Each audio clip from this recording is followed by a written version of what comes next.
Welcome to the show that talks about Tulsa. People make a difference in the Tulsa community. Special guest interviews spotlighting local businesses to covering important issues within the community no one else is talking about. The hot topics and more.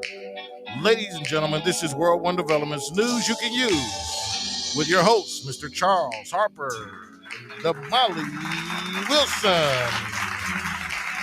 Good afternoon, everyone, and welcome to World One Development's News You Can Use. We want to thank everyone for either listening on the radio, watching us on Facebook Live, or on www.KBOB899.com, or tuning into any of the News You Can Use media networks, which are powered by World One Development. We really appreciate that.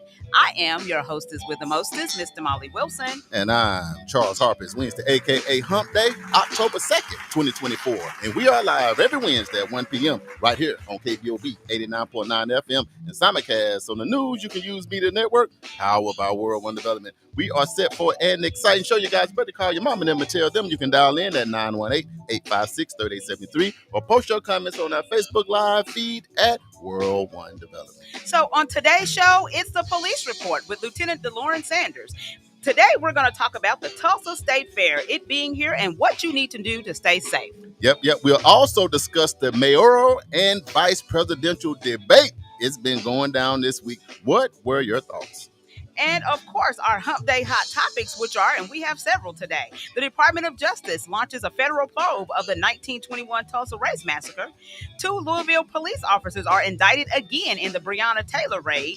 And the youngest Black female pilot, we're going to talk about her. And then the OSBI sends an order for investigation of the Department of Human Services, birthdays, and more. Oh, man, we loaded. This is News You Can Use right here on KBOB 89.9 FM and simulcast on the News You Can Use media network, powered by World One Development. We'll be right back, y'all.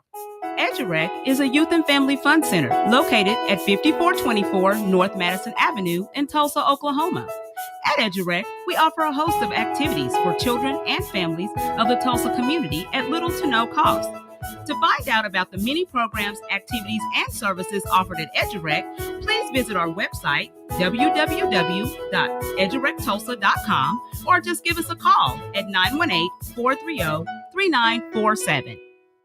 Fitting Back In is a reintegration program designed to help those released from prison to fit back into the community as productive, valuable members of society. They help schedule various classes such as anger management, substance abuse, and mental health. They also work with different programs in the community to provide job training. If you or someone you know needs help with resources in career development, employment, or housing, to find out more information, call 918-592-3500 or stop by 2121 North Harvard Avenue, Monday through Thursday from 9 a.m. to 2 p.m.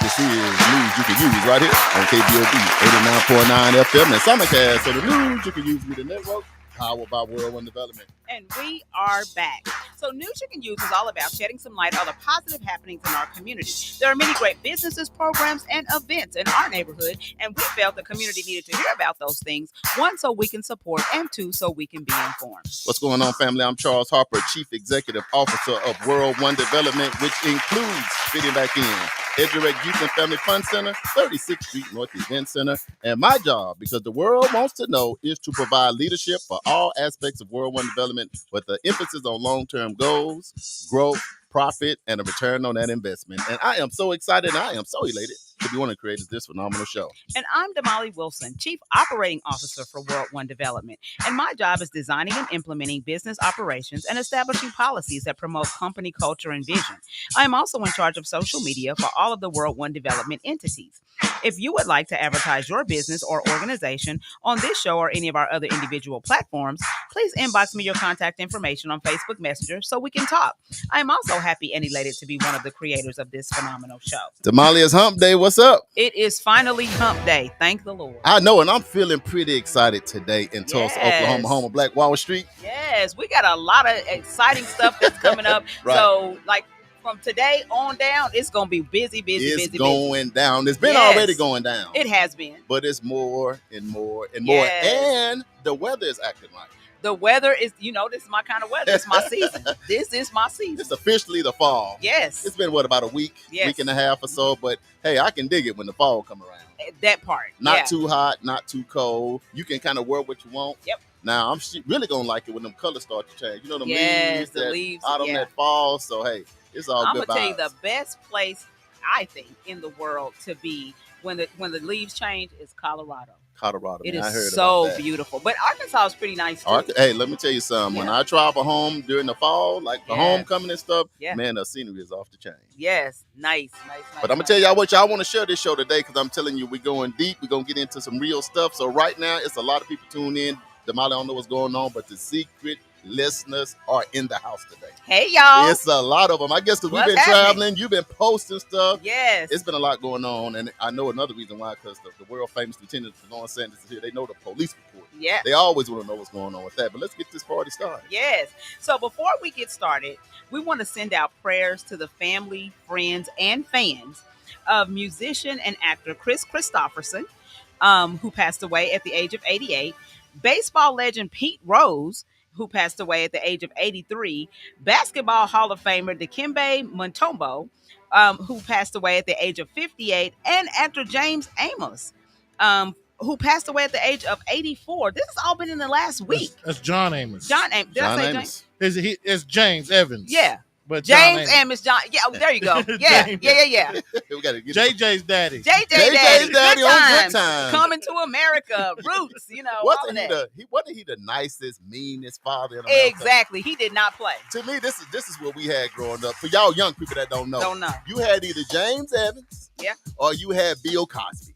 Which one? One of them was your daddy. Yeah. You need to figure out who was yours. Because Yeah. either one was really nice and doing all that, or one was cracking that whip. But let me tell you something, man. Everybody that's on this list who have passed away, it is extremely unfortunate. Yes. Man, these are the people of our time. Yes, it is. When we go back to kids, these are the people that we grew up Mhm. idolizing, looking at, and following. And Yes. man, Matimbe Mutombo, boy, that finger. Yes. Or you come up Not in there, playing. you know. No, and Pete Yes. Rose, man. Man, Baseball. Baseball. You know, Yeah. if you know anything about baseball, you up on top of Pete Rose, Mhm. of course, you know. Yes. So just hey, let's pray for our community. Yes. But the beauty of all of them, they all made it to their 80s. They did. I hope all of us make it to our 80s. Yes. So they definitely got some good years. So we're gonna be just in prayer for the celebrity community and us as well, because like I said, we all are great fans. That is a lot of people to lose. I know, and some was on the same day. Yes. I was like, wow, man, this is kind of back to back to back. Yeah. But it was just like every day. It's just like another.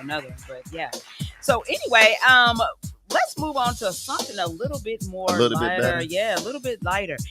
So we were able to attend last week the African American Leadership Conference in Omaha, Nebraska. Yes. And let me tell y'all something. That was a absolutely amazing experience for me. Although I've been to these conferences before, but I think that every time you go, you get something different out of it.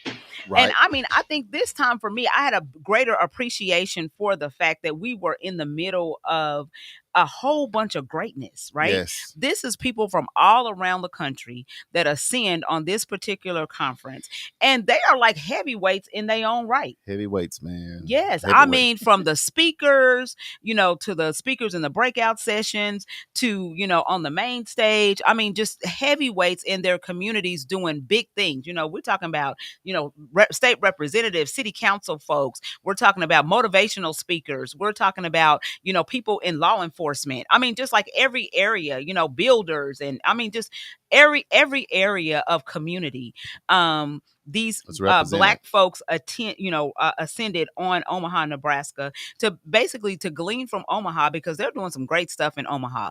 And I'm so happy that we have been able to partner with them.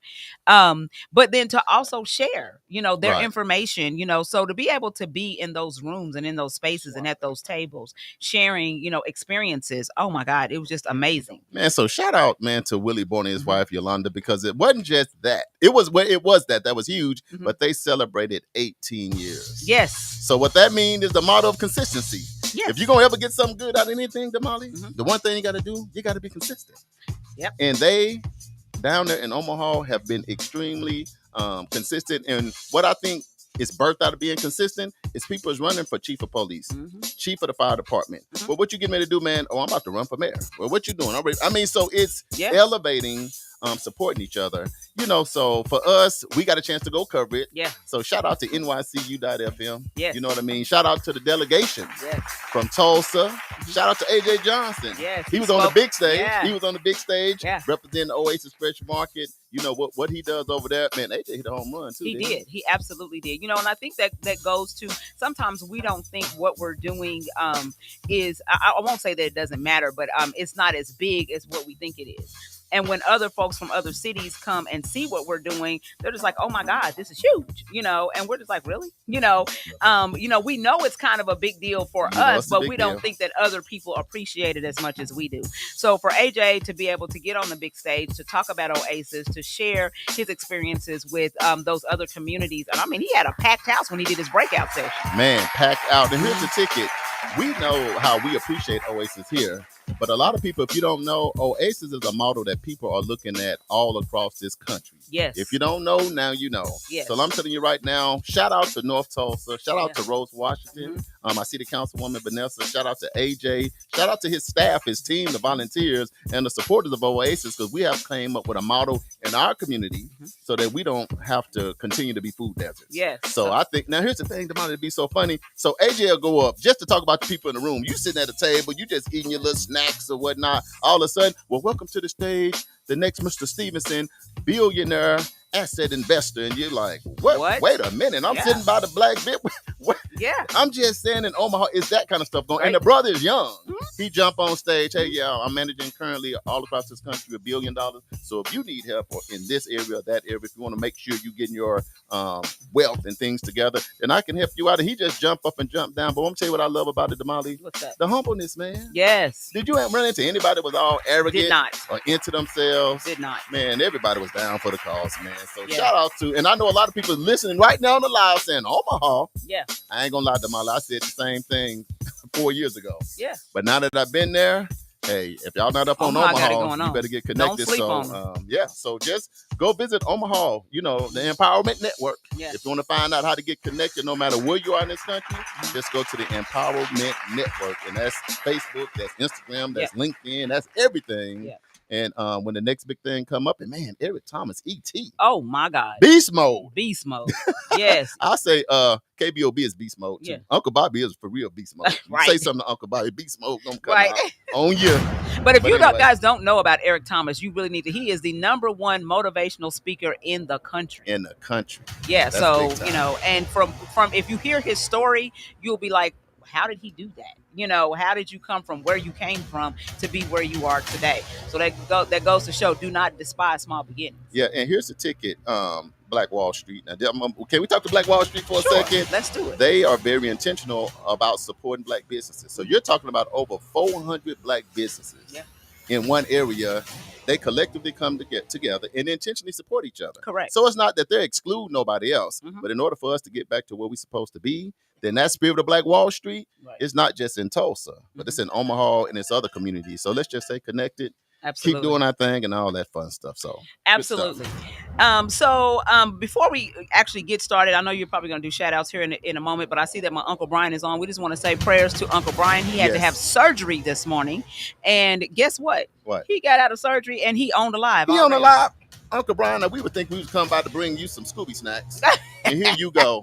Love you, Uncle Brian. See, that's what you call a dedicated listener. Yeah. You know He said John Amos died on August 21st. But his family didn't release the information until yesterday. I think they were keeping it private. Yeah. So they knew, you know, select few knew about it. But that's the thing about being a celebrity. Yeah. You know what I mean? You never remember with Jamie Foxx, we didn't know what was going on for months. And then he came yeah. out, y'all, I'm all right. Yeah. But like, this situation, I kept seeing that on social media. Everybody was posting it, and these were celebrities posting it, and everybody was coming behind it. He passed on August 21st. But nevertheless, you know, still pressed for him. But appreciate that, DJ JB Smooth. We got a lot of other people on the live. We got a loaded show today. Can I say one more thing before we go? Sure. Just one more little thing. Sure. For all the haters in the world. Go ahead. How about them Cowboys? That's not even on the list. Somebody talk to me about the Cowboys, JB Smooth. Oh, we won? That's what I'm saying. What? You didn't win? You ain't even up on it. Oh, we won Thursday. It's been so long since we won. It was Thursday. Yeah, it was Thursday. It was Thursday. Sanders, you want to say anything about the Cowboys? I mean, a lot of people try to play it down because they played the New York Giants, too. Man, the New York Giants, hey, they've been Can't playing count them out. You can't tap them out. How about them Cowboys? How about them Cowboys? And hey, look, and here's the ticket. You gonna beat Pittsburgh? Only reason. Oh yes, we got them next. This weekend is the Pittsburgh Steelers. I say that because my nephew said it like that. Shout out to him like down there in Shreveport. Steelers. Him and his dad. Shout out to Roger down there. Sir Exotic Blue down there in Shreveport. They are the biggest Pittsburgh Steelers fans that I know on the planet. I'm talking about. Really? It's all out depression when they lose. I mean, it takes them a week to recover. Oh my God! While you giving shout outs, you might as well give Uncle Brian said that. You might as well give Deion Sanders a shout out too, because them Colorado Buffaloes are rolling. Man, we was concerned about the bus for a minute. When they lost against Nebraska, I was like, oh my God, this don't look good at all. They got it together after they lost to Nebraska. They got it together, man. They look really good, and they was picked to lose by 2 touchdowns. But the thing about prime time, and this is what people either love you or hate you. Yeah. You know what I mean? It's so crazy. Right. People either love you or hate you. But, you know, when he win, it's an excuse of why he won. But then when he loses, it's just always something. But then the Colorado Buffs are looking good, JB Smooth. And I must mention the game of the week, which this ain't two dogs, but definitely the game of the week was Georgia and Alabama. And Georgia, that was the game of the week. That might be one of the best football games in the history of college football. That was a good. What you think about that? That was a good game. That was a good game. Yes. Michael Brewer said, "Oh Lord, here we go. Still fly, Eagles fly." I seen an eagle. You know what I mean? Yeah, they ain't flying all right because they still getting work. I seen an eagle laid out on top of Popeyes on my way to KBOB. It was laid out on his back over there at Popeyes. I said, "Where's Michael Brewer when you need him the most?" It's an eagle down by Popeyes on his back. Listen, Uncle Brian said Pittsburgh is about to put a whooping on the Cowgirls. You know what? I don't know because the Pittsburgh Steelers, didn't they just lose? Yes, they just lost. What you talking about? They still down on one knee saying, please, Uncle Brian. You can't bring a loser to a winner's game. The Cowboys just won. They just lost. But here's the ticket. The Cowboys and the Steelers, you know, anytime they get together, that's like back in the day football a little bit. Because you hear Cowboys and you hear the steel curtain come out and then the Cowboys come out. But I think they pretty closely match. It's The gonna be a good only game. problem with the Cowboys is it's like you never know what's going to happen in the game. No, You you don't don't. know who gonna show up. If they show up, the Steelers, it's over. But I will say they've been playing very good second half football. They Second have. half of the game, I don't know where they be at in the first half. Sometime they be spaced out and trying to get it together. But second half, they've been showing up and making it happen. The last thing I'll say, right now, it's hard to say who's the best team in the NFL. It is. This is not Two Dogs. If you want to see Two Dogs Right. every Tuesday, 6 to 8, check out my boy Gerald. But who is like right now to say the best team in the NFL? You can't even really say because you really don't know. It's too soon. So you got to give it another 2-3 games. So shoot, in the next 3 weeks, we can say the Cowboys is the best, That's or the just- Steelers, or whoever. That's just like college football. I was upset that they let Georgia stay in the top 5, Right. even after losing like that to Alabama. And Man, them there's a top lot of teams. other teams, that have better records. Right. I had So- to do that because everybody was texting me on the way in, and I think the Cowboys did get smacked around twice. So I It's had to been show a heck them of some a week love for sports. today. So it's going to be another good sport week, but this is news you can use, and we got a loaded show today. Click, share. We're going to do some shout-outs right after we get our Black History Trivia question going. Black History Trivia. Where is the world's oldest university located? Oldest university located. Is it in Italy, which is A? Is it B, Morocco? Is it C, Greece? Or is it D, Rome? Let me go over here and Morocco. Google real quick. Okay, Morocco? so What you got, JB? DeLauren says JB B. Googling. Look at him. Look No, at him. Look at him. don't Yes, he is. Google. He Googling. Look at him, Damali. Yes. He is Googling. Look at him. He can't even look. I'm on the Look at production. him. I'm on the No, you production ain't. screen. No, you ain't on no production screen. You on Look a about production it. Googling. Damali, look. JB, his answer don't count, y'all. I called him. I'm y'all. going with. I'm Don't going y'all with San- Google. What I'm y'all going with got? Sanders. His fingers was moving so Morocco. fast. Damali, you know that cat, the bee. you're right. That was I Jay. am not Googling. Look, You are Googling, my brother. That is I'm on, funny. I'm on the Talking about production he on screen. production. That is not. AJ says B. AJ said, B, what y'all got? Read What it one y'all more got? time. Okay, where is the world's oldest university located? Is it A, in Italy? Is it B, Morocco? Is it C, in Greece? Or is it D, Rome? Raquel says Greece, which is C. Raquel. Hey, Uncle Brian says A, Hey, which Brian is say A. Italy. Italy? Hey Siri, which one is it? And I'm like, this is, and you know what I'm thinking, Damali? I'm What? doing my process of it. I'm thinking Rome. Whenever I think back in the day, I'm thinking Rome. You thinking Rome, the Rome. oldest place on the map? That's what I'm thinking. But that don't Okay. mean they have to have a university. But you know what, Damali? Mhm. I'm going to go with Rome. Because, So wait, hold on. nuh-uh, don't hold Uncle Brian said A. Michael Brewer said B. Man, I'm the only one by myself. Or maybe, hold on. Wait. Ah! No. When in Rome, Look, here's the thing, JB. Okay, so it what beats- y'all, JB said I'm, B. I'm JB going- Googling. I'm His going- answer no, don't no, count. I'm on TMZ. Yeah. You on TMZ? I am. Okay, what you got? What you want? I already said. I'm What you going with say? Rome. You I'm going going with with Rome? Morocco. I know, I'm isn't going with even Sanders. a college in Rome. Hold on. Sanders. I'm going with Sanders. Just What'd you because say? You went with he Morocco? said that Morocco. quick. He went. Why you say Morocco? He was convinced. We ain't gonna too. explain it. My Yeah. bad. I'm going with Rome. I'm sticking to it. If I'm not Okay. even a college in Rome. But Oh. anyway, Rome University don't even sound right. We got some out there yelling Greece. Charles. What y'all got on the line? Y'all over there Googling, trying Right, to fool somebody. right. Michael Brewer got B. Okay, I got him. Brian I got Michael A. Brewer. You got all them. Yeah. Somebody said Chiefs Nation. Uncle Brian. Yeah. Let's do some quick shout outs, man. So quick Okay. shout out first. We got like 1,000 secret listeners. I don't know where y'all Hey, are, secret where y'all listeners, from, but what's we cracking? appreciate y'all tuning in. Teresa is Hey, in the sister. building. AJ down there in the J-Bone Lounge. Hey, AJ. Matricia Bangs Child, welcome to the show. She says, hello, Miss Ernestine Broom. Hey, Miss Royalty, Broom. that's our mama. Love you. Kisses to you. Mama, Mom is on. Hey, mommy. Mom, I know you got that bread. Save me a slice. Please do that for you. But Uncle Brian, thank God you had a good surgery. He back in here, and he's going for those Kansas City Chiefs. Yeah. We also got live in here Raquel Moore. We call her Rocky. Yeah. Michael Brewer. Remember the bird, the Eagles, over there on top of Popeyes is upside down with an Eagles jacket on it. But we ain't going to talk about that right now. We're going to take a quick break. When we come back, we're going to get into the police report. Are you being safe at the fairgrounds? This is KBOB 89.9 FM. News you could use. Charles and Damali, and we'll be right back with the police report.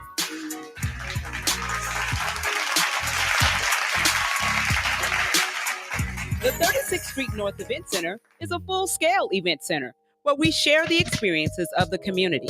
At the event center, you can rent space for weddings, birthday parties, receptions, concerts, Greek events, quinceañeras, and much more.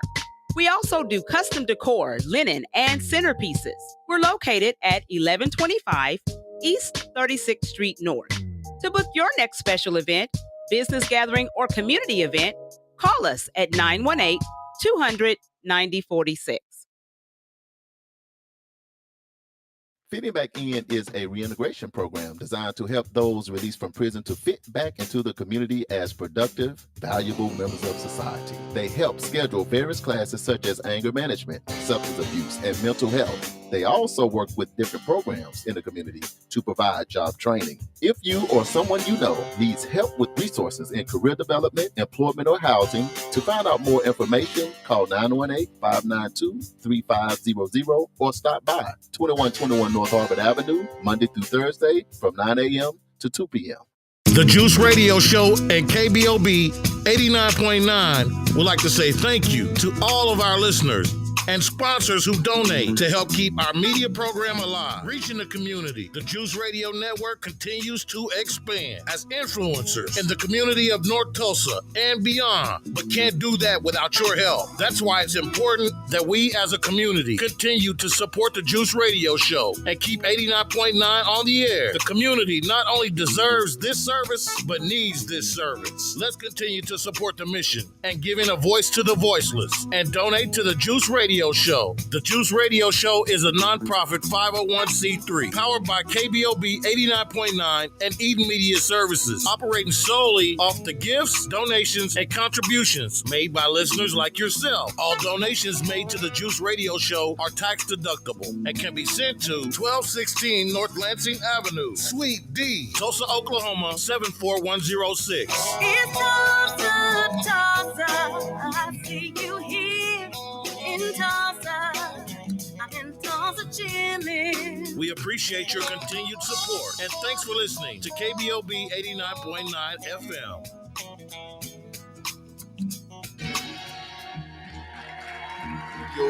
KBOB 89.9 FM, World One Development News. You can use Charles and Damali, and we are back. We are back, and you guys know what today is. That today is the first Wednesday of the month, and you guys know what happens on the first Wednesday of the month. JB, what happens? Ladies and gentlemen, the all new KBOB 89.9 FM, Black on Black Community Radio. And now it's time for the Hump Day Hot Topics with Charles and Damali. hey, guess what day it is? Hump Day! Hump day! It's Hump day! Hey, Mike! It's the Hump Day Hot Topics on news you can use.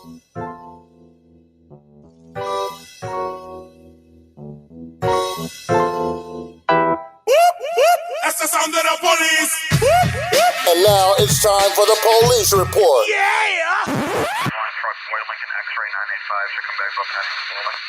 The police report on news you can use with TPD Officer and Lieutenant DeLorean Sanders.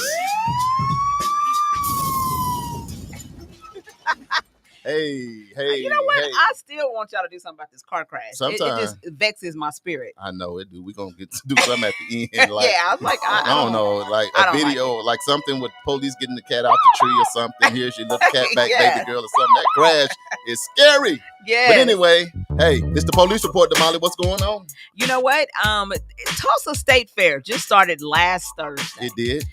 You know, droves and droves. People come from all around to participate and to go to the fair. And so we just wanted to talk about some safety tips. Right. You know, because for one, we don't want nobody losing their kids. Absolutely. You know, and we don't want nobody doing no crazy stuff and endangering all of the folks who are out there having a good time. Because, you know, like I go and take my grandkids. Right. You know, and so, you know, we don't, you know, how can we have a good time? So first of all, Lieutenant DeLorean Sanders is in the building. You know, This is the first time that we've seen him this month because the month just started. Right. So Lieutenant Sanders, how are you? I'm doing well. A little while. We had my 40-year McLean reunion last week, and Really? It was a real busy weekend. I saw you. Yes. So how did everybody look? Everybody look good, you know. Really?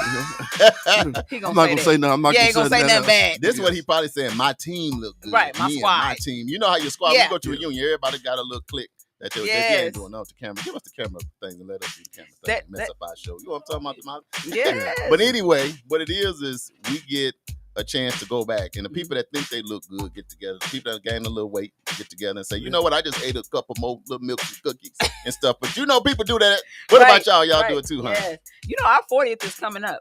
Yeah, Ours has got 2 it's more hard years. to say that. 40. You've been out of school for 40 years. Yeah, I couldn't believe it either. Send I was us like, this are is your y'all what? making this up? 40. Yeah, 40. Yeah, 40 So you years. graduated in what? 1984. 84. So So let I'm me in ask. 86. Oh no, Yeah. I'm finna start something now. So you 40 out of McLean. Yes. You 40 out of Booker T. Not quite. I'm 38. Well, you right there. Yeah. Who was running the show during these times? We talking about the mid 80s, It was right? Booker T. Was it McLean running the show? We was running the show. We running the show. Don't believe Who that. was running the Don't show? believe that. Don't Well, believe that. I'ma tell you That's right all now. hype. Go That's ahead. hype. Give tell us you your this. point. There you go. Our 4-year reunion, we always have people from Booker T showing up, Central, Oh. always coming out. Always coming Well, out. now I gotta No say matter- this. they- Now we Hold still on. all friends though. Yeah. Everybody. So we all friends. So you know when we did the dances over at the Y, Yes. we all together now. But he But when just- we get on the football but field or hold the on, basketball hold field, on. then that's something Hold different. on. This is the Scots Yes. versus the Hornets. That's Now, right. He just pleaded his case that when they pull up, everybody pull up in the city to come hang out with McLean. Now you got to state why Booker T Hornets back in the mid 80s was running things. Oh no, we got the same thing going on too, and Oh. a couple of them state championships that we got hanging up there. So Who won all the state championships? Did y'all get a state championship? I didn't get one in 84, but we got one in 89, got one in 86. Oh, so in the 80s, but y'all we was graduated. I graduated in '86. Okay, so you didn't have nothing to do with that. Yeah. Yeah, but 84, McLean won state 85. football in 86. I'm just messing with Yeah. y'all. Now, I'm going to tell you, in 84 was the first time that Booker T and McLean met each other in the state championship in basketball. Right? Mm-hmm. They beat us, but Yeah. See, See, you had to but consider. we See still that? met each They other. beat us. Y'all, where y'all Scott said and where y'all Booker T Hornets? I Yeah. know a lot of y'all on the live. I'm just trying to Look, start Uncle Brian said Muskogee always ran the show. Muskogee. That's JB team. So Muskogee was in there, JB? Muskogee was Muskogee in there too? Nah, but Muskogee had some good football teams Yeah, back then. Muskogee though. was Yeah, like, back in the especially day. in the 80s. In the Yeah, they had some good They football was teams. killing in the 80s. Nah, but we beat them. They beat us my sophomore year, but they beat us my junior year. We beat them my senior year. The only team everybody used to beat was Rogers, not Muskogee.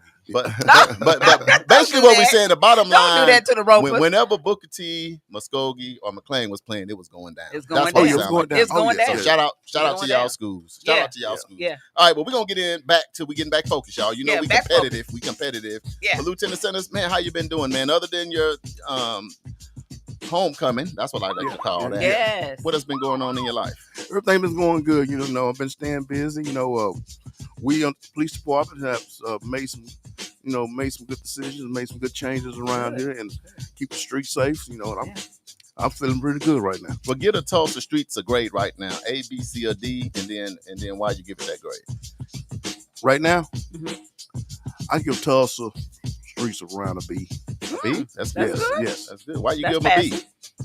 Well, we stay busy, but it's not from my standpoint here late. It's not like it's been in the past. You know, we still have our bad people that we're dealing with, but so far here lately, it seems like the citizens and things been going pretty good. Some days I'd be like, like today, I've been riding around trying to figure out something to do. You know, I mean, That's a good problem to you have. gotta do That's a good paperwork. Yeah, problem. so Yes.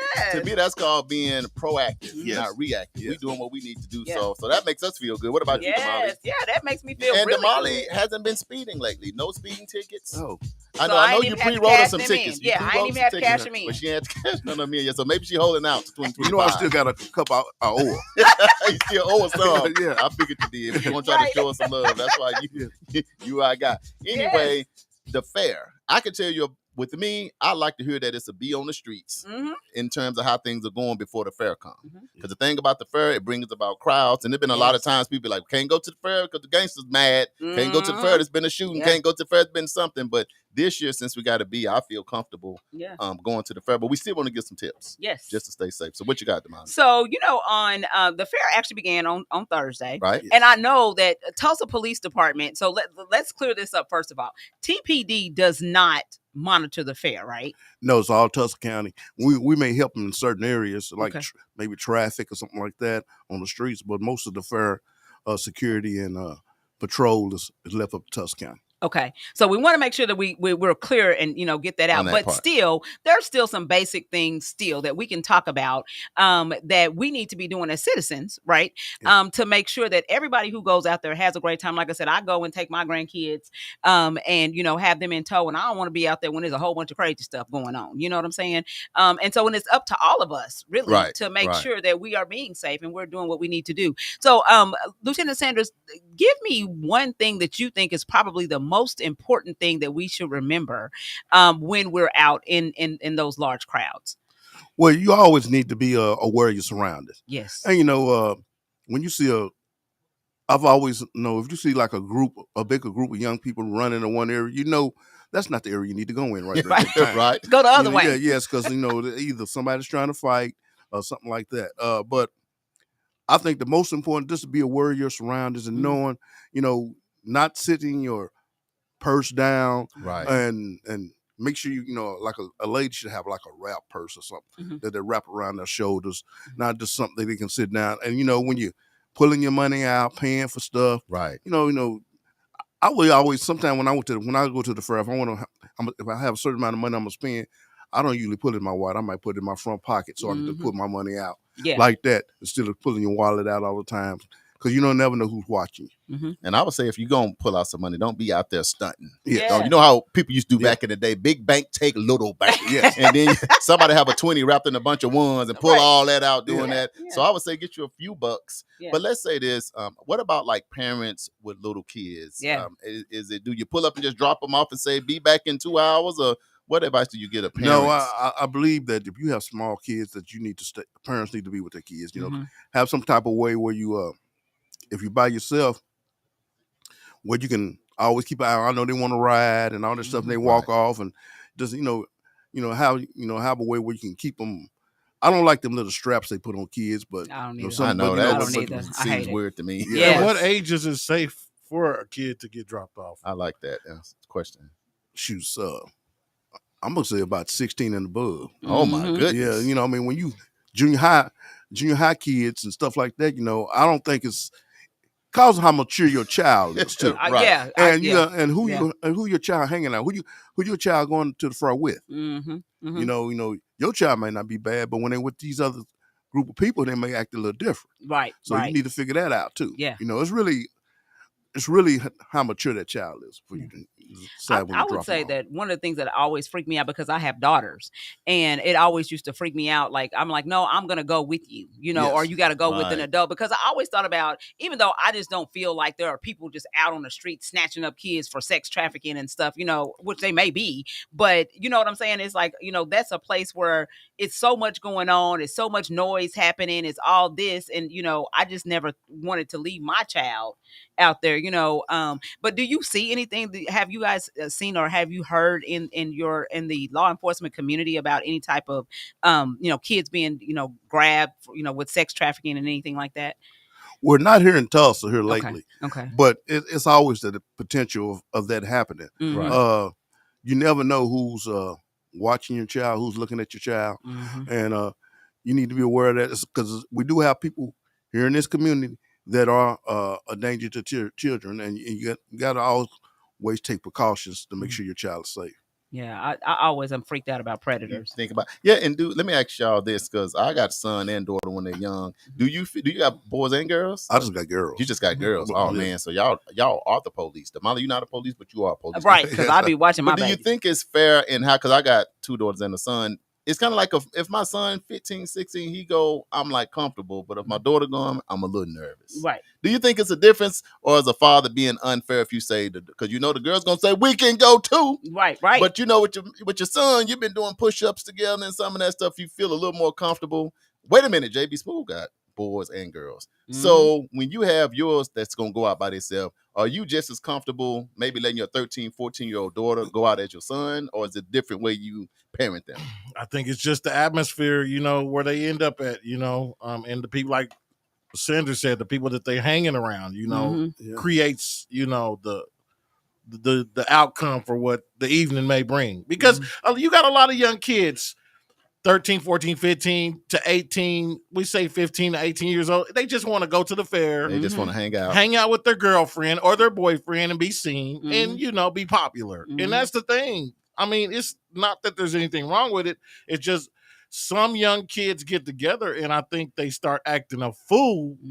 And it makes it look bad because there's a picture floating around right now before the fair even started of this melee. The sheriffs are in the middle of it. It's like an animated picture, and it just gave you this quenching, like eerie feeling. Like I don't want to send my kids out there because of to be part of that.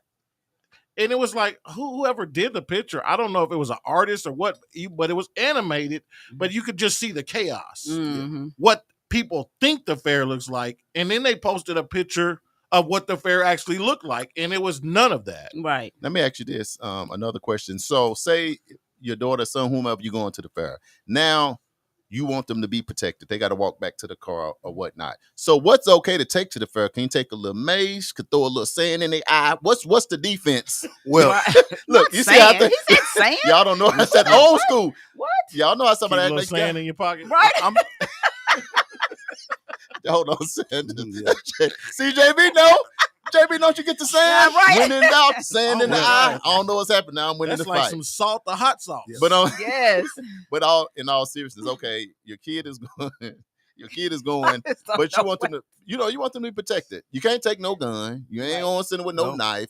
But what the officer says okay to take, just to make sure you're Like, safe. hey boy, don't Go into leave, your don't you car. leave this house without a grain of sand in your pocket. well, basically, if you think your kid gonna need that much, they don't need to go. Oh, well. Not no 'cause- sand? No, No, you, you you can take the need sand. you need to take some weapons, and you think your child having problems, gonna have a situation like that. They don't really need to go because if the sheriff department think you got any type of weapon on you, they're gonna take it from you. Anything, gun, knife, stuff like that. If they think it's gonna be a threat to anybody out there, they're gonna take it from you. And then if your child used that to get into a fight, even though you can say self out there, they ain't gonna be talking about Right. self-defense. They're gonna say it's assault, and you have to figure that thing out later on because if you get in a fight out there, and they're gonna be, I was trying to protect myself. It's not gonna You're gonna get arrested. Yeah. Because basically at the fairground, Damali, my assumption is no weapons. Yes. Is mace considered a weapon? Well, people. I mean, I you know make people it have some use, mace. like, You Yeah. make you I have have a little a mace, but when you're talking about knives and guns, especially guns, they sure don't want that out there. But now they have those. There's so much security out there. From what I I witnessed, agree. even last. Like Yeah. those cameras that they have on the big things that out I there. just be messing with JB. Oh, I think this year is the best year. They Yeah. beefed up security something Really? serious right. to where there are no blind spots and they can see everything Yeah. that's happening. Basically, all of that security now, it ain't about. It's not about young people fighting and all that stuff. We got so many threats of people talking about local terrorist wow. stuff, Yeah. shooting up big crowds and stuff like that. And that's what we're looking for. Right. That's the most. We're not. I mean, we don't want kids out there fighting and stuff like that. But that's not the threat we really worried about. We worried about Right. somebody coming out there with an AR and want to shoot up everybody. Yeah. Because they mad about an issue, or mad something political, Yeah. or something like that. And even a kid coming out there mad at a group of guys that they're not going to be at the Right. fair, coming out there with a gun and start shooting. Right. So that's what we really worry about. Yeah. Exactly. Just trying Real to quick. minimize Yes. any type of I'm gonna go- I like that proactivity. I'm gonna go out. I'm gonna go to the live. Uncle Brian said for kids under 5, there should be a leash law. Oh, I hate those leashes, Uncle Brian. In certain malls in California, Definitely. that has been a law for years. Oh. The leash I kind of hate throw me that. off. Yeah, I hate that. But let's just bag off from it throwing us off. Is if it's a measure to keep kids safe when they 5, are we still okay? Is that better than having your 3, 4, 5-year-old lost having a leash? Yeah, that's better. Especially where it's better because you have some of these little kids, they like to run off. Yeah, No they matter do. what, they like Yeah, just they to do. run. Yeah, just you be- right. They see something, they just start running off. Mhm. And you get to walk and you focus on getting your corn dog, and you forgot that you That got would your be me. child, and your child done turned to start looking at somebody playing a game or something. Right. But isn't that the worst Yeah. feeling ever to Yes. Man, I can't to- even imagine. to see to think your child just ran off Yeah. Man. just trying to go see whatever they wanted to see that caught their attention Right. and you just wasn't paying attention for 2 seconds. 2 Yeah. seconds. Now let's do this. Now Damali and Lieutenant Sanders say they don't like the leashes, but let me give a scenario. What if you sitting eating your food? You know how some kids be hyped and bad. Yeah. Now if they trying to grab a piece of your funnel cake and bite your chicken on the stick and grab, now you want them on a leash. Now the leash look, see that? You see me, your own Don't get your kid. What that leash Hey. that you brought? Now at first I didn't like it, but go ahead and put that little leash on that buckle because I can't keep them out of my. You know how some kids, Yeah. you right? You See, right. look, the Yeah. leash is sounding No, all you right now, huh? Yeah, I still don't like it, but You still don't you're like right. it, but Yeah. if you trying to get my corn dog, let's do this before we go to break on a brighter note. What is your must-haves, like us as grown folks? You know, I might not be riding nothing, but if you do want to go, let's just go your must-have food-wise. Okay. If That's we'll fair. just call it the World One Development Use, you can use must-have foods when you go to the fair. And if you're on the live, what do you get when you go to Sanders the going fair? first? Sanders, you go first. I like a fresh corn dog. I get mad Fresh. when they give you Keyword, one that's been fresh. sitting up there, Yes. and then you bite into it. It's got kind of hard or something. I want a fresh one out the grease. You don't I be like- trying to arrest nobody, do you? Because you mad I want about to. it. I want to. I want my money back. Oh, my money back. So he probably go up there and say, drop mine in the Right, grease. They now. still got the dough. They just put the dough around it. Drop that one. I don't mind waiting 7 minutes. Right. Be No, right no. here. What else? So If it corn, don't come out the grease, it ain't right though. I it know, don't come you're out right. the grease. You're right. it got at least what's your time frame? Less than 2-3 minutes? Yeah. Yeah. You know, if I see you bring it out of there and you just hung it, I get it. But Yeah. if I come up there and I look at it, that look like that one been up there a while. I don't want Yeah, I that. don't want that one. I would say. So Lieutenant Sanders must go. Do you have mustard with it or no mustard? What you put I on do it? mustard on mine. Okay, Oh, yeah. so Lieutenant yeah, Sanders, Yeah. when we you in see it. him at the fair, he gonna have a corn dog with some mustard and it must be fresh. Mhm. Yes. Damali, what's your go-to when you at the fairgrounds? What you Funnel gotta cake. eat? I got to Funnel have cake a you funnel gotta cake. have? Gotta have it. Ooh, that hurt your diet. Ooh, Diet time of it year. set me back It's a every year. setback It's a or a setback. comeback. But I But gotta, the I gotta funnel- have What it. you It's not a put on it? setback because you're already walking. You already walking, You so know you what? walk You're it right. off. And I gotta walk 15 miles to my car when I get ready to leave. I But don't know where my car But these funnel cakes are not created equal nowadays. Nah. So what you put on your funnel cake? Oh, I just do the powdered sugar. That's Oh, all you I go need. to the basic regular. Yeah, just the basic regular. I don't need all that extra stuff. All that. So Lieutenant Sanders the corn dog, Damali is the regular standard funnel cake. Yeah. DJ JB Smooth. When What you you go got? to the fair, what's the must have? Fat Boy Special. Uh-oh. No, it's the Chicken Delight. It's in the Expo Square building from I believe it's Freddy's or it's like Freddy's. Freddy's. Yeah. Yeah. they have a couple stands in there, and I think they're the ones who make the Chicken Delight. It's like a pita bread and chicken and lettuce and ranch and all that good stuff. Dang, It's I'm hungry now. Is that right now? That's what I'm What? saying. Wait and a it's- minute. Yeah. They make it fresh too, and the meat, made the right chicken then. is hot off the grill. So Oh that's man. it's bomb. So Uncle Brian says funnel cake, corn dog, and a pineapple whip. Oh.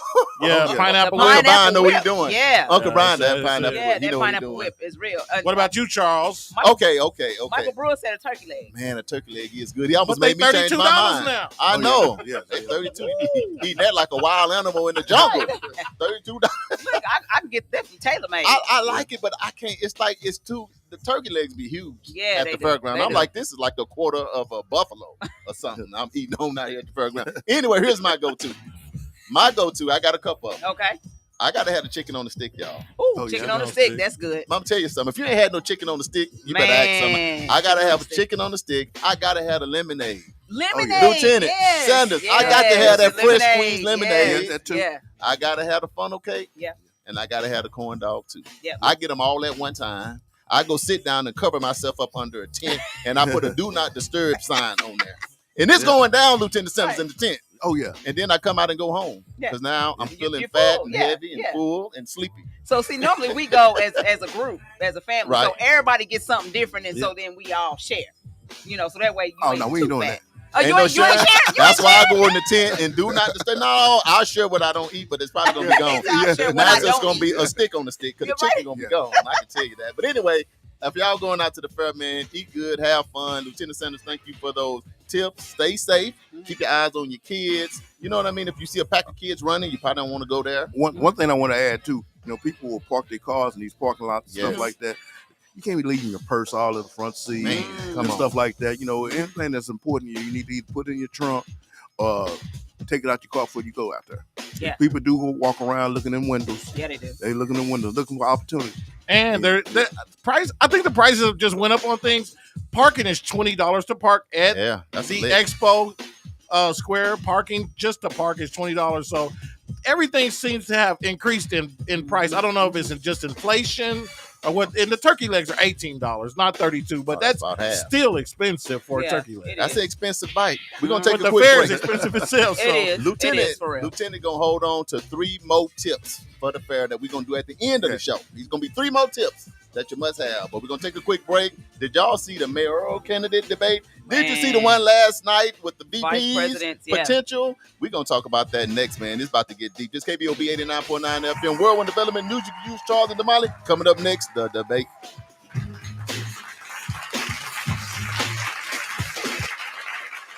Back In is a reintegration program designed to help those released from prison to fit back into the community as productive, valuable members of society. They help schedule various classes such as anger management, substance abuse, and mental health. They also work with different programs in the community to provide job training. If you or someone you know needs help with resources in career development, employment, or housing, to find out more information, call 918-592-3500 or stop by 2121 North Harvard Avenue, Monday through Thursday from 9 a.m. to 2 p.m.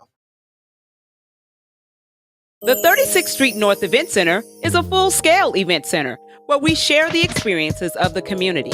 At the event center, you can rent space for weddings, birthday parties, receptions, concerts, Greek events, quinceañeras, and much more. We also do custom decor, linen, and centerpieces.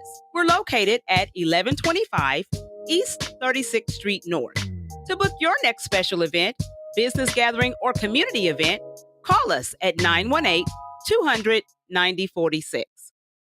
EduRec is a youth and family fun center located at 5424 North Madison Avenue in Tulsa, Oklahoma. At EduRec, we offer a host of activities for children and families of the Tulsa community at little to no cost. To find out about the many programs, activities, and services offered at EduRec, please visit our website, www.edurectulsa.com, or just give us a call at 918-430-3947. KBOB 89.9 FM Whirlwind Development News. You can use Charles and Damali, and we are back. Let's talk about these debates, y'all. We are back. So, it is election season. And I'll just be honest. Sometimes this election season wears me out.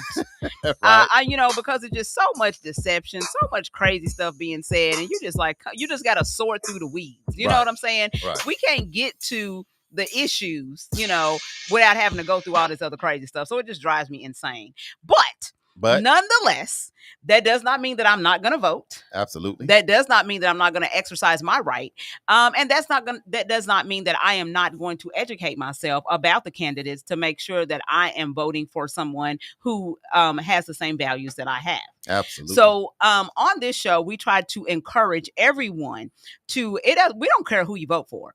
Right. All we're saying is you need to go out and vote, period. I'll say that I care who you vote for just a little bit, but the job is not to tell you who to vote for. Our job is just to give you the information, give you the platform, give you our point of view, but we just want you to vote. When is the deadline? October 11th? October the 11th is the deadline to register in Tulsa. to vote. Yeah, in Tulsa. Yeah. So go out and register to vote. Now let's get in. We had a big debate this week. Was it Monday? Monday night? It was Monday. Tuesday. It was Tuesday? No, last night was Tuesday. Last night was Tuesday. It was Monday night. Yeah, So Monday night. The local. mayoral. The local. Yeah, the mayoral. mayoral debate. Man. On Channel 6. Yes. On Channel 6. JB texted me and said, Charles, I'm on. Where you at? I said, JB Smooth is up on top of the politics. Right. So I heard up and jumped in there. So anyway, Lieutenant Sanders, did you watch the debate a little bit? I watched some of it, yes. A little bit. So it was a big thing. It was 5. Then there was 3. Then there was a runoff. Now it's 2 giants standing in the middle of the ring. Yep. And it's County Commissioner Karen Keith versus State Representative Monroe Nichols. And so I'll give you a little bit of background. Monroe Nichols is the Democratic representative for the Oklahoma House District 72. He is vying for the mayor's seat. His district currently stretches from West Tulsa, covering areas like Charles Page Boulevard and 49th West Avenue up to 86th Street North near Highway 75. He made history as the first African-American to represent the district and currently serves on 10 House committees and is the chair of the Oklahoma Legislative Black Caucus. Okay. Okay, a so little that's information about Monroe Nichols. Now, Karen Keith is also a Democrat and is the Tulsa County Commissioner for District 2. Her jurisdiction includes Sand Springs, Tulsa, Jenks, and Glenpool. She's held this position since 2008 after serving in various roles, including working for former Tulsa Mayor Bill LaFortune and working as a news anchor for over 25 years. So that's Karen Keith. So the two of them went head up in a debate on Monday. And I mean, it was really a sparring match back and forth. It was. It was literally a sparring match back and forth. But I will tell you the one thing that of course, I always, when I listen to these things, I always have my favorite points, right? What you think? Okay. So one of my favorite parts of the debate was when they asked the question about crime and the priorities for the Tulsa police. Okay. So the question was, when it comes to crime, what do you think should be the top priority of the Tulsa Police Department? So, of course, Monroe Nichols gave, a little bit of commentary about what he thought.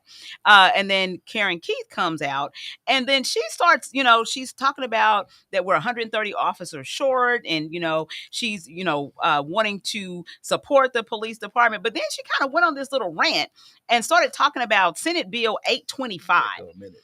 That Monroe voted to defund the police at the state level, the state legislator, and she said she would never do that. I can promise you that I will always have the backs of our law enforcement officers because they're the ones who keep us safe day in and day out, and I'm really grateful for them and grateful for their endorsement. The FOP has endorsed our campaign. I think she had to say that, though, because the FOP has endorsed her. Well, that's fine for you to say that part. I'm talking about the part where she talks about Monroe voted to defund the police. Yeah, he didn't. And so, but I thought his comment was great. His comment was, I have no idea what Karen is talking about. You're just looking at a punchline for the thing. You look at the debate and here's your highlight of your takeaway. And so what he goes on to say is what I do know, in fact, is that she probably had to look down at her notes, which means she did not know that. She did not know that she had to write it down, and I'm not even sure that it's true. He said, I would never defund the police. He said, my dad was a police officer, and I'm sure if he were alive today, he'd be really frustrated by somebody accusing me of doing so. JB, what was your takeaway away from the debate? My takeaway is, I'll start with Karen Keith. She's just your down-home, good old country, Oklahoma, run-of-the-mill Oklahoman, who's been on the scene for many years. And I think she uses her seniority and her tenure in politics and in being in the circle of the who's who in Tulsa sometimes to throw her weight around. I think she's very experienced and she's done a lot of great things. There are some things that happened when they started talking about the justice system, the juvenile justice system, where there were some major issues. Yeah. And she was kind of on the forefront of that. Right. She didn't really want to address that. She did, but she didn't. She always dances around the question every time it's brought up because that's a major issue with child abuse. Yeah. In the juvenile system. But I will say, overall, she's a great candidate for mayor of Tulsa. She's your typical run-of-the-mill good old boy, or in this case, girl, that fits the bill. Monroe, on the other hand, I just like his character and how he kept taking the high road because she took several shots at him, like Damali said, and there was times when he could have, threw some punches back, but he didn't, and he kept it professional, and he laid it out what he plans on doing with the homeless, with the police. Yes. Right. Even on reparations, both of them danced around reparations because they don't really want to say, I'm going to give money back to Tulsa. They can't. Let's face the facts. That is a big problem for Tulsa to say, we're going to pay back this money to the people that died in 1921 and their families. I don't think they're ever going to talk about that. People today going to always feel like they don't want to pay for what happened 100 years ago because the taxpayers have to pay for it. And like you say, that's something that a mayor that we can't own you can use decide anyway. But I agree with you, JB. It seemed like that's the hot potato in every debate. Like it's like people can't really stand on what they want, and that's JB, what I think where politics come in. Yes. You really got a stance on it. Yeah. You really know how you feel about it, but because You of can't politics, you can't really say. I will say this. They did say both of them did say how they support giving back somehow, some way, figuring out how to give back to those that were taken from. And I appreciate both of them for having that stance on reparations. I think that's a big deal because of the history of Greenwood and Black Wall Street. And I'll say this, Lieutenant Sanders, man, whoever is the mayor, I mean, it directly affects you every day in your job. Yeah. So in watching the debate, and I know if you have to plead the fifth, that's fine. Right. But what did you think about the debate? And what do you look for in a mayor for your city, which you have already given, 28 years? Two has been. Getting ready to be 29, yes. Getting ready to be 29 years. Yes. So did you watch the debate? Two, what you think about it? And what's the type of mayor you looking for?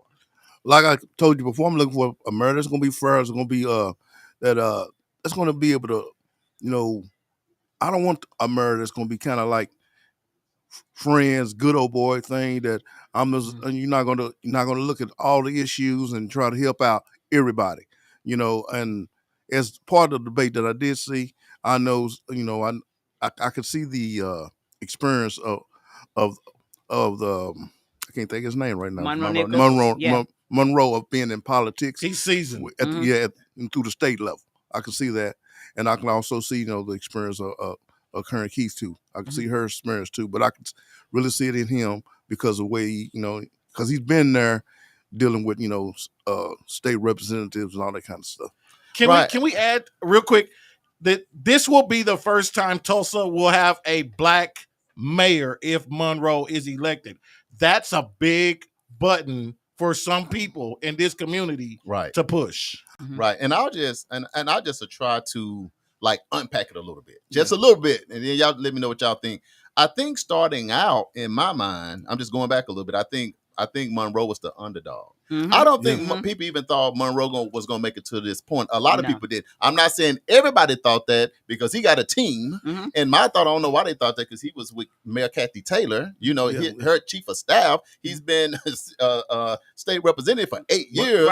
He's in the space. Go ahead, Lieutenant Sanders. I want to add to that, people that I worked around, this one never was supposed to have been a runoff. It was supposed to have been over with Karen Keith at the first time around. So that means you see where I am. So in the circles when you out, even people close to us, of course, me and Damali can't say names, because let me tell y'all something. Damali and I get emails and text messages and call just in droves. But that's why we set it up where they both could come in and come speak to the people. And we had 6,000 people on and listening. But what I'll say, I think that Monroe now I think he went from the underdog to leading the pack. So I think now a lot of people that may not even have known him, Black and white, now it's like, who is this guy? My thought is, I think what JB said is true. Karen Keith is kind of like almost a rite of passage candidate. I was with the LaFortunes, I'm with the mayor, I've been with them, these are my friends. And sometimes, like you say, Lieutenant Sanders, it can get into it could be, I'm not saying it is, a good old boy system where it's just my time to go next. As I just get into the debate, I think Monroe did better in the debate. I'm just looking at the debate. That's just my take on it. I think that I love that he consistently went with what his plan was, with dates and times and where you can go look to fact check it for yourself. Because a lot of times when people talk, you got to fact check the stuff. That's right. And so Monroe would say, hey, this is my policy. I'm going to end homelessness by 2030. You can go here to visit my plan. Exactly. Or you want to know what I'm doing on economics? You can do this. Go here to visit my plan. So I'm just looking at just not black or white, not male, I'm not looking at none of that. I'm just looking at what's going to make Tulsa a better city, for the next 4 years. So I'm still not going to say who I'm going to vote for, because they might have another debate and it might be a little different. But I think in this one, Damali, would you say who you give the nod? Who you give the nod for getting us? I would say that I think Monroe Nichols did very, very well. In my opinion, I think that he was clear, concise. Of course, there were some questions that you have to dance around. That's politics. That's just politics. That's part of it. Because I ain't in office yet. You know what I'm saying? Once I get in office, then I can, expound. But, until I get in there, then there's some things I just can't lay out. So I can totally respect that. But what I will say is I did appreciate the fact that he did send you back to, hey, this is my plan. By 2030 or 20 whatever, this is what we're going to do. And he was very clear about what those things were. I thought he was very polished. I thought he was very professional. And I was impressed that he is a young man. right? Because I'm 57, so he's younger than I am, and that he's a young man, and to me, it just seemed like he was like a breath of fresh air. And it's like it's something new. It's something that maybe we haven't seen. It's something what? It's something new. You said something right there. I think that's the biggest thing that Molly said, Yeah. because I feel like you said, it's a little bit of just, it's my rite of passage to be here. Right. And I think Monroe not even supposed to be here. I don't even think, it seemed like maybe she didn't even really prepare to even do a debate. I think it was almost, I'm just going to be the mayor and we just going to keep moving on. And all of a sudden, out of nowhere, here this guy standing here Right. that I got to now debate that is like a serious, potential threat to becoming the mayor instead of me. He absolutely is a threat. The most important part of the election, I believe, is because this is on a local level. Like, this affects us every day Personally, right. in our lives as people and citizens of the Tulsa community and surrounding areas. Correct. Versus when you're talking about a presidential election, we still get to vote, but an electoral college picks the president ultimately. And a lot of people feel like their voices aren't heard. Well, this is your chance for your voice to really be heard and you to have the impact you want to have on your community. It's definitely two different sides of the coin, depending on which way you vote. Yeah. Well, and you got to look at this. Everybody didn't vote that last time around. Sure did. And everybody going to show up to vote on this time around. Oh, and yeah. usually, we're living in the urban area. If I'm not mistaken, last time we had a presidential election, Oklahoma City was blue and all other counties was red. And I think Tulsa was blue and all the other county was red. So that's saying a lot. And if that happen again, it's a good chance he can win. Let's say that you already kind of gave my question. So what we want to do as we switch gears, because we got to go to the VP debate. So Damali, we are about a month away from the vote. When is November 5th? Yes, November 5th. November 5th. So we're about a month away. So, and then JB, I'm gonna come to you. How do you think this thing gonna play out with our local? Because this is most important. This is more important than the presidential, in my mind. Because this is our local. This is the CEO of our city.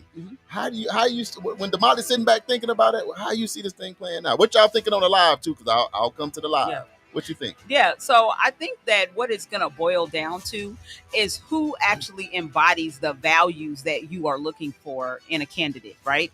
I think that, like I said, for me, what I saw was something new, something fresh. To me, and nothing against Karen Keith, because I've seen her in a lot of different spaces. I remember when she was on the news and all of that.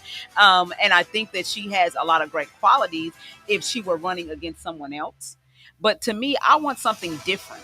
Right. I think that our city has been marching to the same drum beat, mayor after mayor after mayor after mayor. It's just it's the same direction, just a different face doing it. Right. And I just think that, to me, from that debate that I saw, Monroe Nichols did bring, a level of freshness. I got and you. so, I'm not saying that that's who I'm voting for, but I'm just saying you that, like the fact that it seemed fresh, what was going on, not just maybe the same old thing. Right. JB, the next month, what you looking for, I have to man? echo what you said, man. It's not about black, white, what color you are, because you do have a black man and a white woman there. What I will say is it's about, who's going to represent this community for the next, at least 4 years. Right.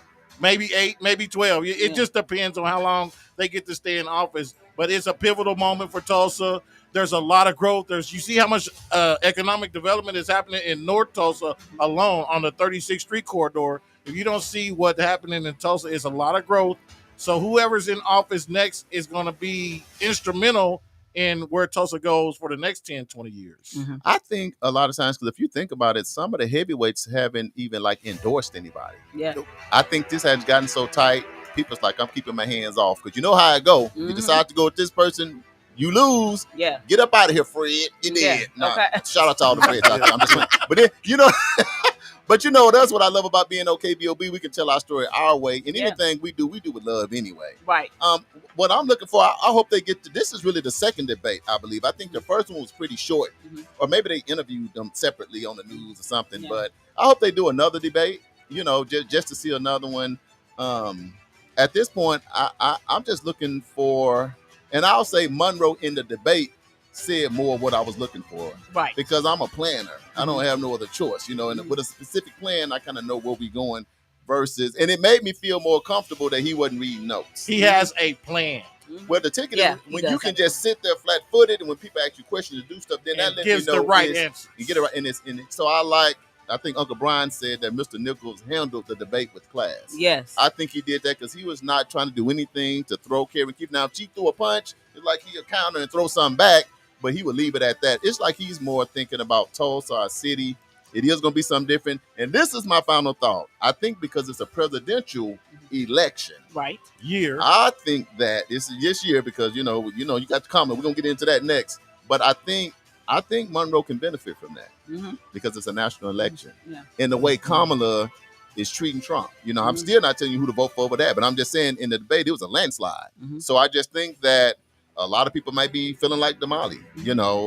Not who to vote for, but something new, something fresh, something that's gonna just put us on the right path. Yeah. So anyway. Y'all stay locked in, and the last thing we'll do is before they go to the polls, we will invite both of them here. Yeah. Before this one, we invited them both, and I'm just gonna say Karen Keith had a reason why she couldn't be here. She didn't just not show up. Right. Her team gave me a call, and they said some came up, so I couldn't make it. So let me just say that. But Monroe came. Yes. It was 6,000 people on it. I had 250 text messages. Yes. When I left here, all about man, and it was folk look like us. Man, I didn't know Monroe. Yeah. But Charles, you know what?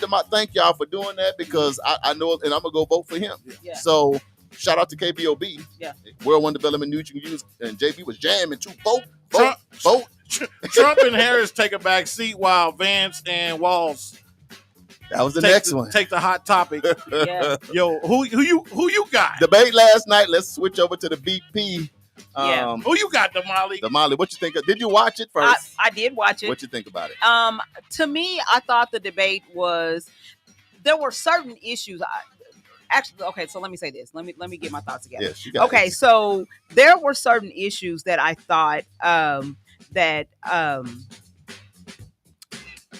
Lieutenant Sanders, you go first. Let Damali get a yeah, thoughts because together. Sometimes it I takes don't a want to minute. say this Come on, Lieutenant Sanders. incorrectly. This is not a local thing, so I It's can not a say local something. thing, so you can say some things. It's a Yes. vice president. It ain't even that big. Well, it's big, but It is. we get the I point. just can't take any kind of candidate that not tell you the truth and make things up and expect you to accept it. Yeah.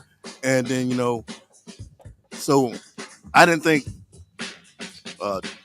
Trump, vice president, did a good job because he wasn't telling the truth. I mean, tell the truth. I mean, all you want to do is throw stuff out there and put people down and say bad things but you're not giving out facts. Right. And anything that's truthful, you want to try to deflect. And as a police officer, that's not good. That don't work for me. Yeah. No. Anybody who So- keeps waltzing around the rhetoric about the immigration and that's the only topic y'all can talk about, people are tired of that. Yeah. Like, you got to get to the real issues. I think the biggest thing for me about it was that the fact that he kept blaming Vice President Harris for everything. So it's like, because she was in there, she had, 3.5 years to do this. And I'm like, but she's the vice president. And then at one point he said the Harris-Biden administration. It's like, Lord. no, Did it it's the backwards. Biden-Harris administration. Right. So it's almost like you're blaming her for everything that you feel like is wrong with, the current state of America, when in all actuality, it don't even matter who gets into office. At the end of the day, there's still, you have the House of Representatives and you have the Senate that these bills and stuff have to go through. Yeah. You don't just go in there and say, oh, I'm going to do executive orders. Everything that I want done, that's what we going to do. Now, Vance That had doesn't happen. a really nervous start. Yeah. Stephen Colbert even had to coach him up on the Tonight Show. It was really funny because he's like, come on, buddy, get in there and make it happen. 'Cause everybody's rooting for this guy. You know what I mean? I'll say, It's just crazy. I'll say my takeaway. It's just my take on it. One, I don't think it moved the needle on either side. I don't think either. it's I don't I either. don't think they I helped totally agree. or hurt that. So Nope. it's like they could do 10 more, and I don't think it'd do nothing because they would compliment each other so much. Oh Yeah. man, that was a good point there. Yeah. So like two buddies having a beer somewhere, and they just kind of talking about politics. It's how it felt to me. Yeah. But I will say this now. To me, JD Vance had more of a presidential stance in a demeanor. That I'm talking about in terms of his calmness and his poise. But the problem was fact checking. Mm-hmm. So, but you got the poise, but I think a lot of stuff you're saying was untrue, even when the moderators were saying it was untrue. Yeah. So I'm saying he had a presidential stance, but if you're not answering the stuff correctly and you're saying things that are untrue and in attack mode, then it still takes away from even that. I think that Tim Watts, governor, I like him. I do too. You know what I mean? Yeah, I do too. He's good people. I think he had a nervous start.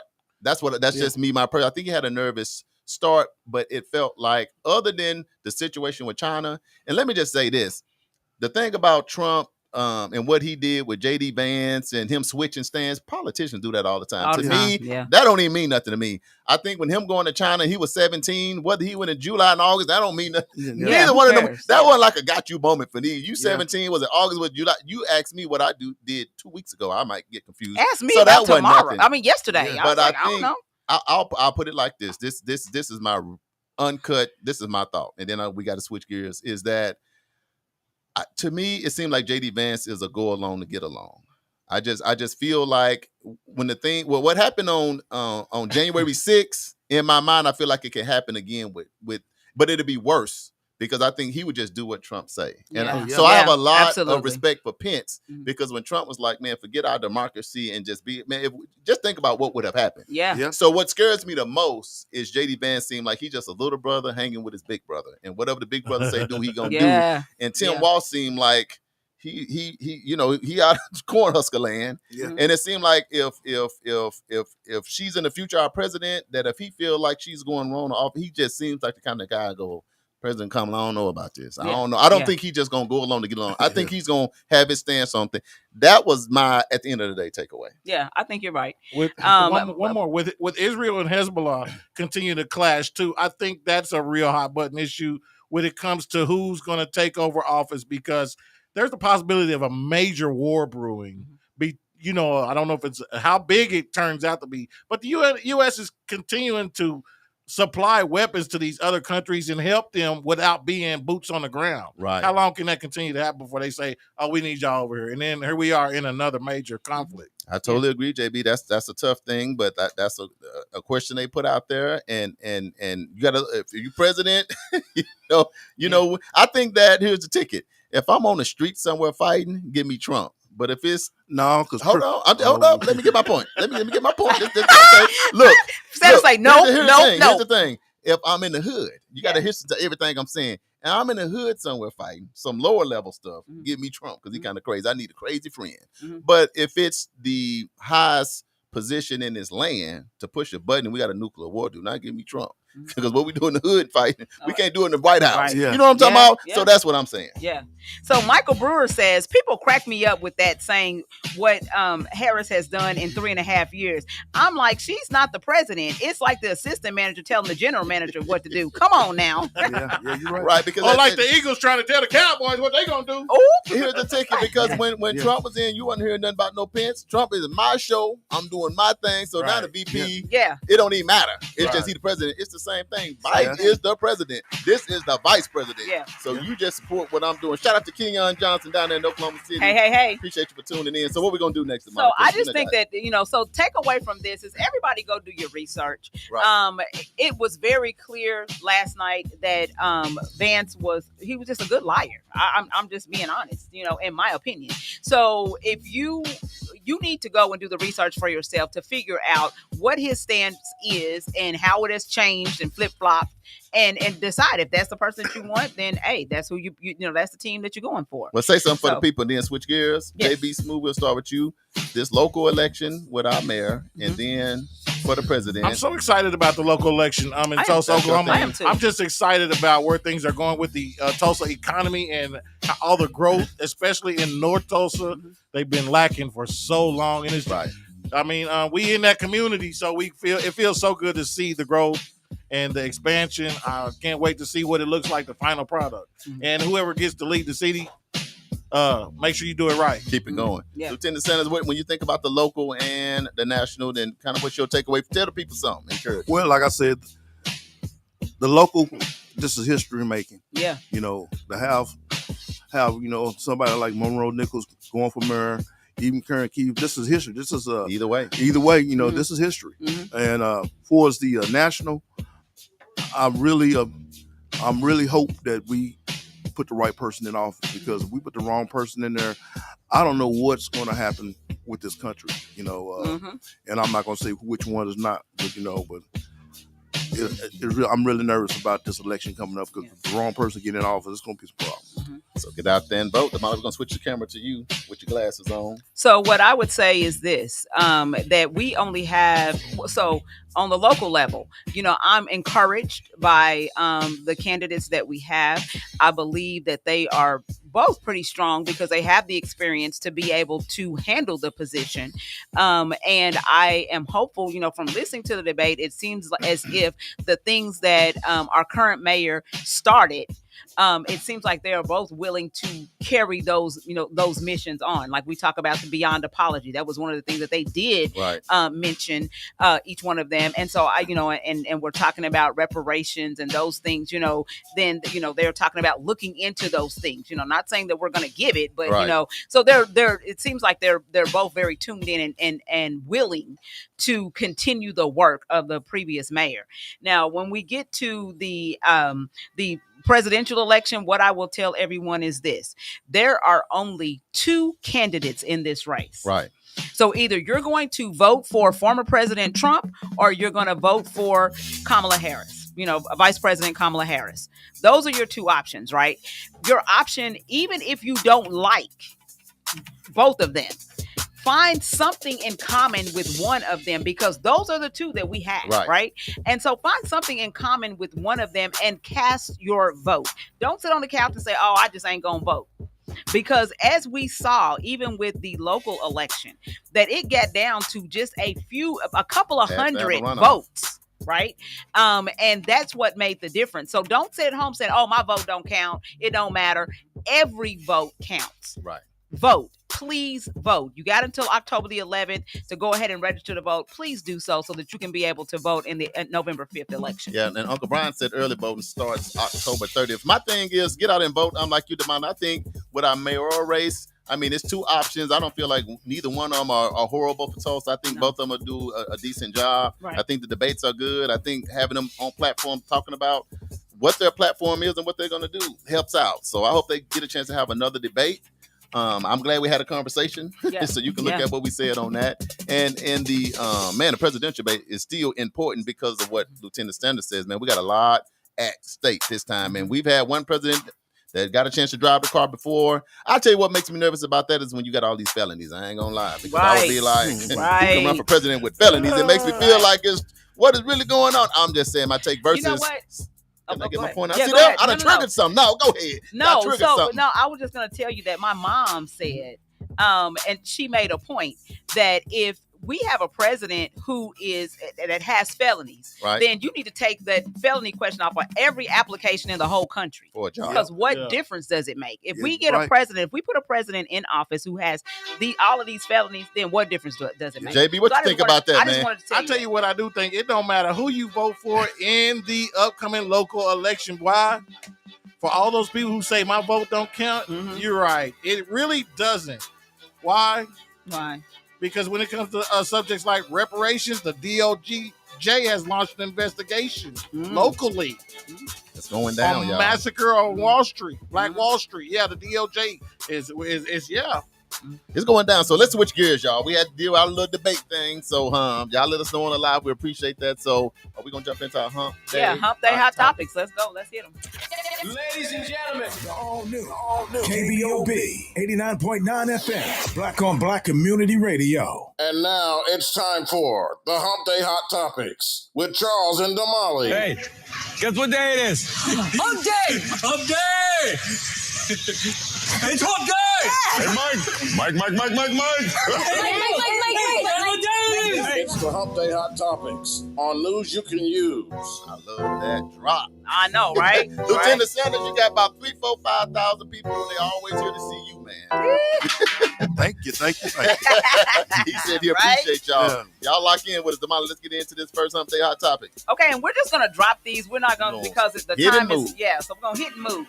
Okay, so the DOJ, that stands for Department of Justice, launches its first federal probe of the 1921 Tulsa Race Massacre. Hand clap on that, Jay. Yes. Yeah. And put the little camera on Damali because they don't want to think Sanders is stopping.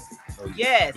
So they have opened up its first ever probe into one of the deadliest race massacres in the nation's history more than a century later. Assistant Attorney General Kristen Clark on Monday announced that the Department of Justice will review under the Emmett Till Unsolved Civil Rights Crime Act. Wow. So I gave you that so that you can go ahead and look that up to see what that act is all about.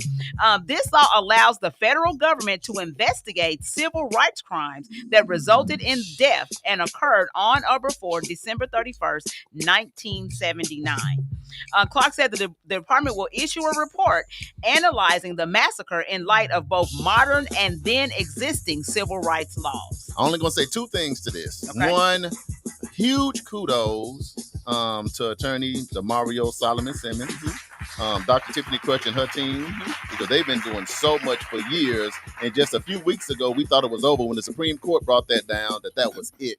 And I just felt so bad. And it's pretty sad that the DOJ has to step in, because this is one thing that I feel like Tulsa, Oklahoma has always gotten wrong, especially with Mother Viola Fletcher and Mother Randall still living. I just feel like this is one huge show in the entire nation to not honor that. But shout out to the DOJ for stepping in, and I look forward to see what's going to happen from there. That's my I have take to on disagree with you and say it's not sad. It's really a tremendous accomplishment for them to get the DOJ to step in, because, man, after everybody done denied it, you can't deny the federal government.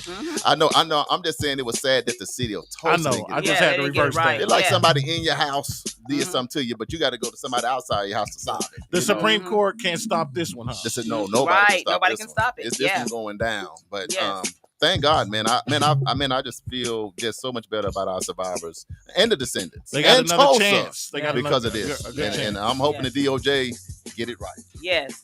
All right. So our next hot topic: 2 former Louisville police officers involved in the Breonna Taylor raid have been indicted again. Man. The U.S. Department of Justice has filed new charges against 2 former Louisville police officers already facing federal crimes in connection with the fatal raid on Breonna Taylor's home in 2020. These superseding indictments come a little more than a month after the judge's dismissal of most of the serious charges against the former Louisville Metro Police detectives Joshua James and Sergeant Kyle Meany. They're both accused of providing and lying about false information in a search warrant used by police to bust into Taylor's home, resulting in her death. So, this is Lieutenant Sanders, what you think about that? These your people. I ain't saying they're your people like that, but you know what I'm talking about. Well, I think it's a good thing that they're still following up on this, because because what happened to that young lady wasn't good. Right. I mean, we have steps. I'm pretty sure they do too. When you do a search warrant, there are certain steps you got to go through, and before you do a search warrant, and it's like we have like 5-6 steps you got to go through before we can do a search warrant. Make sure we have everything right. Yeah. Right. And so to expedite and skip over a lot of that, and now it results in this woman's death. When she's at home in her bed. At home in her bed, that's unacceptable. So thank God they're trying to get it right. Yeah, so the officers are scheduled to appear in court on October 18th. They're both currently out on bond. So we'll be watching, to see what's going on with that. Yeah, continue prayers for the community. We've been down there. We've been down there by the wall. So continue prayers for that community, because that's tragic. At least they're trying to get it right. It's tough. Okay, the OSBI is sending an order for investigation of the Department of Human Services. Oh, my God. Yes. So an Oklahoma House committee has officially sent an order for the Oklahoma State Bureau of Investigations to investigate several departments, such as the Oklahoma Department of Human Services, for misconduct when handling child welfare cases. It says that they have done this because families were coming forward saying that DHS was not acting on and even lying about crimes against children. Wow. And so I actually saw a news report with one of the parents, and he was sharing about some information or some things that were happening with his child, and how DHS was ignoring it, hadn't done anything about it, and the kid, basically was in harm's way. And these are complaints that people have been, launching against the Department of Human Services for a long time. So is it only the child abuse? Is it other departments too, like the child? No, there's other departments, Other and departments, that are going to be a part of this, and they're trying to say that they're covering up the other departments are covering up those crimes. Wow. So this is going to be interesting to see what happens. You can look at Uncle Ryan just put one on, but They gonna plead the while fifth. you get that ready. So, Lieutenant Sanders, when things happen with child and abuse and stuff like that, does TPD, do y'all have to show up to address those situations? Yeah. Well, on this situation, 'cause I think what they're investigating is the juvenile justice system. I mean, where we take our juveniles when they get arrested for certain Right. crimes because they can't go to the jail, and that's all that is Tufts County. Oh, okay. That's Tufts Yeah. County. So. Yeah. But we do investigate abuse, and when it happened within the city, we also, partner with we have our sex crime unit, our sex crime unit for juveniles, stuff like that, are in the same office with DHS. Oh, So, okay. like when young children get molested or abused like that, Right. we take them to we call it our juvenile justice. I forgot what we call it, but we go down there, we take the unit. The kids to that location. That's where they do the investigation alongside DHS workers. Oh, okay. Damali, man, I mean, with kids, it's just kind of like you feel bad because they're already vulnerable. They're already in a bad situation. So just to hear that the system that's supposed to protect you is allowing that to happen is And it's sad. very sad when you take children out of their environment, right, and put them in and place them You do somewhere what? else. Take take them them- out of their environment and place them somewhere else, allegedly that's supposed to be better than the situation you took them from, and they're still being abused. They're still being mistreated. There were stories. This one parent shared about how kids in the household were being fed one certain thing where they weren't being fed at all, or being fed, stuff that they shouldn't have been being fed. There was a report of a gentleman who his child was being put in the shower with the step parent. And it's like, what? So it's crazy. And these things were reported to DHS, and DHS did nothing about it. See, They just I did feel it. like Department of Human Services is a large department. I'm trying not to say because I don't know who worked for it. I don't know if it's a couple apples spoiling the whole bunch. I don't know. So that's why I'm not just going in because I know DHS is huge and it's a lot of kids and it's thousands.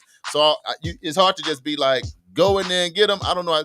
But whoever's been doing something wrong, they do need to make it right because our kids do need to be safe. I mean, the DHS is a big thing. They didn't have no child custody, food stamps. It's a lot of so many departments. different Yeah. areas. So Yeah. So I don't know how they got their leadership broken up. They got to set up their leadership. I don't know how the leadership is set up. That's probably what it's going to help them out a lot. And the guy on the news was like, fire everybody. Yeah. Everybody must go. I think they need a complete overhaul. And they said they didn't go rehire everybody that used to be there because they was all the good staff. Yeah. But since I don't know enough to like speak on it like that, but it's got to be the leadership, like the supervisors. Because if you ever notice, every department in DHS has supervisors and leaders that oversee workers. Well, I can caseworkers. say this, that they're always understaffed. They're always, so there are so many cases that it just seems like they don't have enough staff to effectively and thoroughly, investigate each and every one of these allegations and claims. So I think that, things probably do fall through the cracks. And I'm speaking from, I worked in a law office for 25 years. And what we did was divorce cases, custody cases, and some of that. So I actually did see some of those things. And we knew that certain things were being reported because we reported some of those things to DHS. Yeah. And it was like they just skirted over them and didn't, And what's so in certain crazy, situations. everybody I talk to say, about time, it's long overdue. Absolutely. It's like everybody says that. But like I say, it's I don't know how it's all broken up. So a person could be working for DHS and like, you did it. And it could be a whole different department that don't have nothing to do with this. And you know what?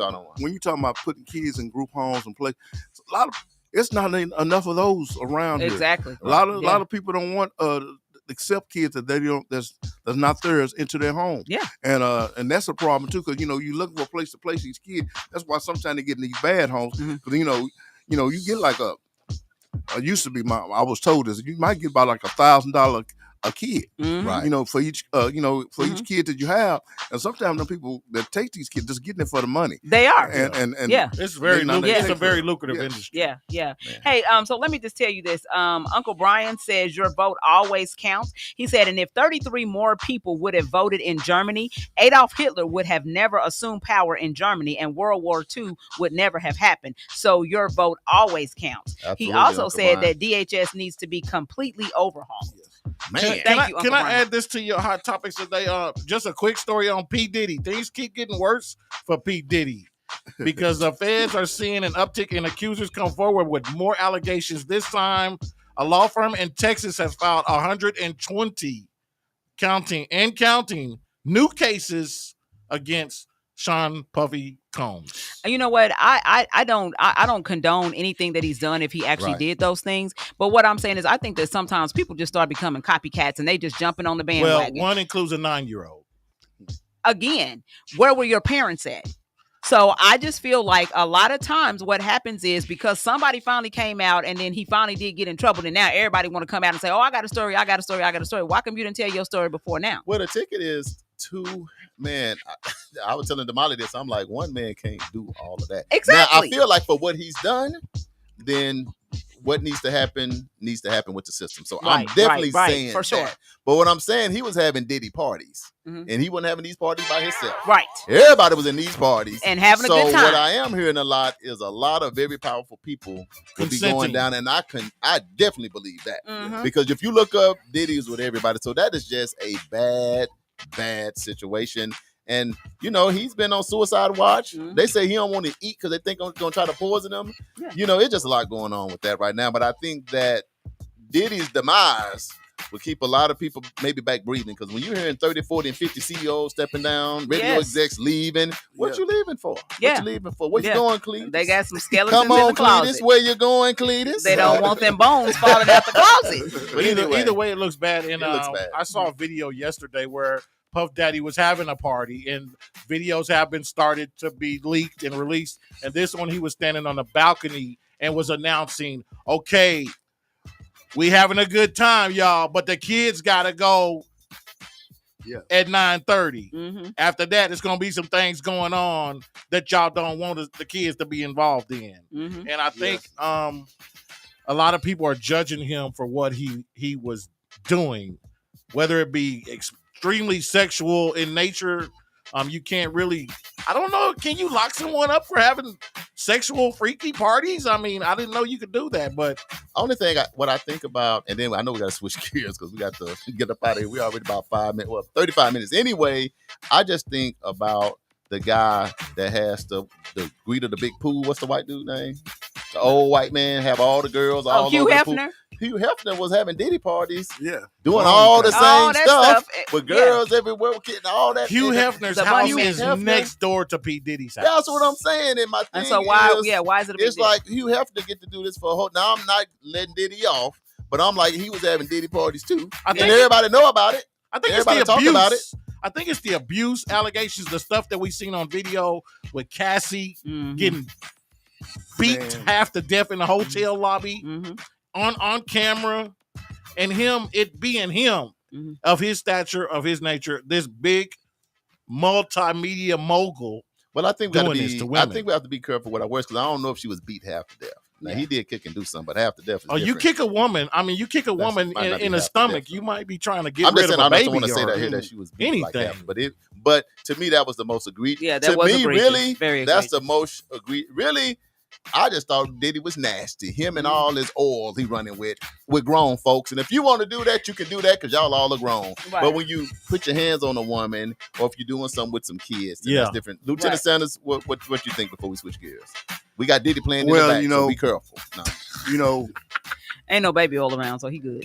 When you see other people do stuff, don't mean you can do it. That's right. And I'm gonna leave it like that. And, you know, Preach. other people been doing it for years. You know, and you see them do it. You can't do the same thing because when they get ready to get you, they gonna come get you. And I'm gonna leave it like that. You know what? That's what I said a few weeks ago when the story very first broke. I said we're not like them. We can't do what they do. No. I don't care how much money you have. At the end of the day, when it comes time, look at Bill Cosby. So what look you at saying- R. Kelly. What you said? You playing the song? You have to playing the song. They not like us. They not like us. Yeah. Hey, They that's not the truth. like us, and so you better realize. Okay, let's get R. off. Kelly said he don't believe none of anything they're saying. All I'm saying is that, well, R. Kelly, he should say that. That's his But comment from I prison. just think what you said, Lieutenant Sanders, was the best advice because you 29 years in, everybody can't do everything. Nope. Remember that when you're making your decisions and you showing up at parties and showing up at people's cars and showing up in certain places. Yeah. Everybody can't do what everybody can do. And we know that. We all old enough to know that. Then let's switch gears to this. Black History Uncle Trivia. Brian said Hugh Hefner was the blueprint for bad behavior. Exactly. He was the original bad boy. Yeah. With the oil. Okay, so let's do something good, something positive. So the youngest black female pilot in New York gets a license. 17-year-old Kamora Freeland made history. She got her private pilot's license, making her the youngest African-American female to get a license in the state of New York. She passed her private pilot's license test on Monday, and her goal is to become a pilot for a commercial airline. Just like that. She gonna y'all. get that job. Yeah, she gonna get it. 17? 17? Come on, man. Kudos to her. Yes. Damali, good job as we switch gears to our Black History Trivia question. Y'all, we're going to get out of here in about 5 minutes. We promise. Okay, so the Black History Trivia question is, where is the world's oldest university located? Uh-oh. Was it A, Italy, B, Morocco, C, Greece, or D, Rome? And so we said, Uncle Brian said A, Lieutenant Sanders, JB, AJ, and Michael said B, Raquel said C, and Charles, the lone person, said D. I better have got it right, too. Well, unfortunately, you did not. Oh. If you said B, Morocco, you are absolutely correct. Fred tried to tell me. The University of Al Qarawin in Fez, Morocco, which is located on the continent of Africa. Yes. So that's what I'm saying. That should have been your clue because we do Black History. What happened was this. It was my clue. I couldn't pronounce the word. I'm like, what is this? Kawama what? I was stuck on the Kawawa. What's the word again? Carawaying. Carawaying. See, next time I'm gonna know. The University of Al Qarawin in Fez, Morocco is located on the continent of Africa. It was founded in 859 AD. Man. And is recognized by the UNESCO as the oldest existing degree-granting university in the world. That's crazy. Okay, let's go with these upcoming events, y'all, so we can get up out of here. Okay, upcoming events. The 36th Street North Event Center has dates available if you're looking for a place to hold your wedding, birthday party, banquet, repast dinner, community event, etc. Give us a call at 918-200-9046 to reserve your spot. Do Something Sunday. The Harris Walt 2024 Facts and Voter Information Forum is going to be taking place at the Okapi Center, located at 2550 West Edison Street.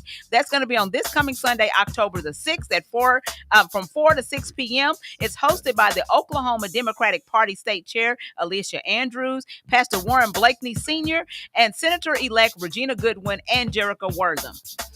The deadline to register to vote is October 11th. Go to the Tulsa County Election Board at 555 North Denver Avenue to get registered. And I will also note this. I had a conversation with Senator-elect Regina Goodwin.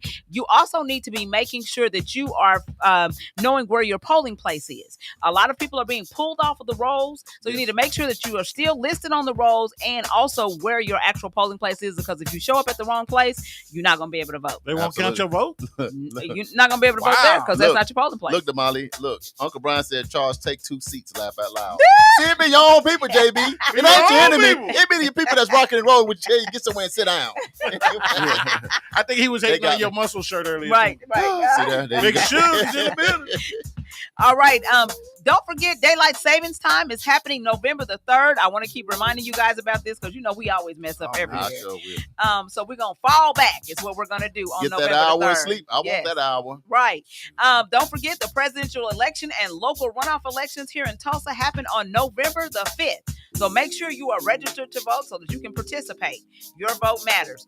All right, and birthdays today is Bishop Melvin Fitzgerald Cooper of World One for Christ. It is his birthday. Bishop. Yes. Happy birthday to the bishop. Absolutely. Turn the big Absolutely. 6 to the big 6. The big 6-0. So we're doing a huge celebration this weekend to celebrate him and First Lady for 30 years of ministry, 40 years of marriage, and then, of course, his 60th birthday. They might as well change this to Bishop Melvin Cooper weekend because it's going down. You already know. Yes, just like that.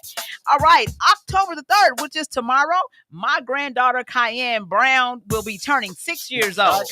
Yes, Miss Kaka gonna be 6 years old. Let's go on. Happy birthday, Kaka. Kaka, happy birthday! Yes, that's JB friend now. So live. Yes. All right, October the 5th is my brother Kari. He has a birthday, and October the 11th is my mother. Oh my God! Happy birthday, all my people. What was going on 9 months ago that created this movement within your family? I don't know. I'm going to investigate it next time. Exactly. All right, don't forget you can hit us up on any of our social media platforms. That's nycu.fm, 36th Street North Event Center, EduRec Youth and Family Fun Center, World One Development, and Fitting Back In Prison Reentry Program. Just like that. Okay, Lieutenant DeLorean Sanders, the people pulled up for you. You still got 2,000 people on here. What are your final thoughts for the people? Everybody be safe going to the fair.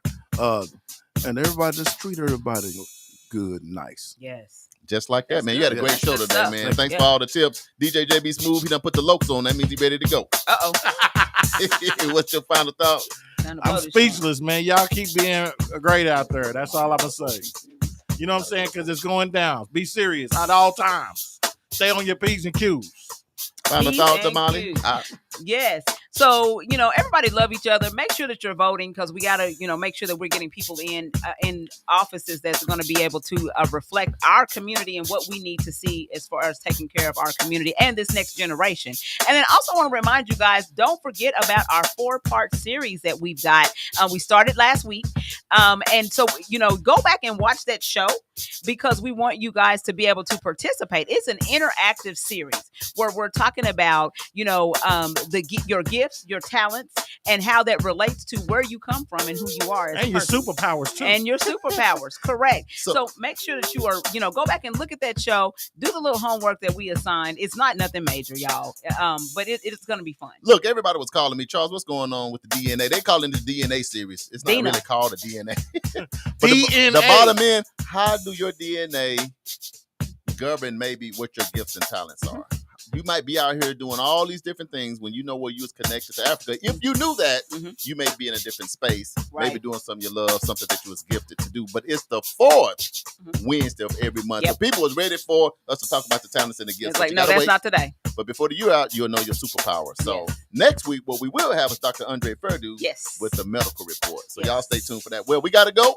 That was Damali. That's your final thought? That's my final thought. Y'all click share on this video. We getting ready to get out of here. If you would like to promote or advertise your event or business on our show, inbox us at Facebook at World One Development, which is what Damali read. Then this has been the show of World One Development News You Can Use. I'm your host, Charles Harper, and I'm Damali Wilson.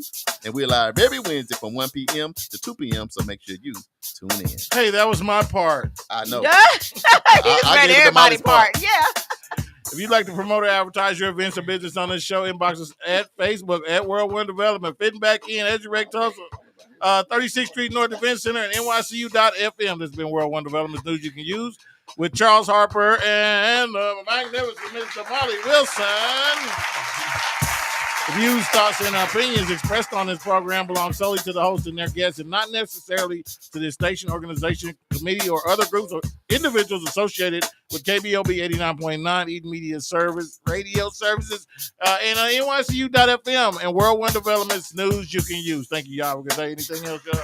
Peace out, y'all. More love, less hate.